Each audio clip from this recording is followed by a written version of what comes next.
आज रंगासाठी भांडणं सगळीकडे आहे, पण हे संकुचित डोक्याचे लोक आहेत जे रंगासाठी भांडणं करतात.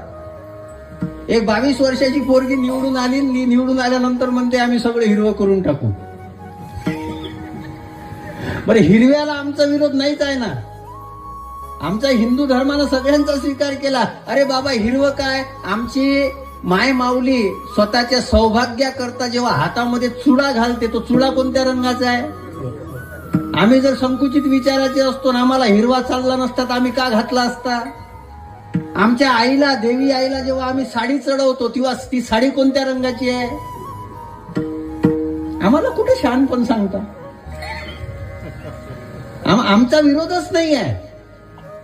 आमचा विरोध रंगाला नाही आहे, आमचा विरोध मनोवृत्तीला आहे. आम्ही शिवछत्रपतीचा भगवा म्हणतो, त्याचं कारण एक आहे, शिवछत्रपतीचा भगवा हा कोणावर अन्याय अत्याचार करत नाही. आम्हाला तो रंगाचा भगवा नाही पाहिजे, तो वृत्तीचा सुद्धा भगवा पाहिजे आम्हाला.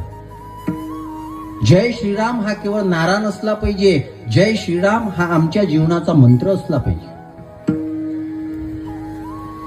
छत्रपती शिवाजी महाराज की जय हा केवळ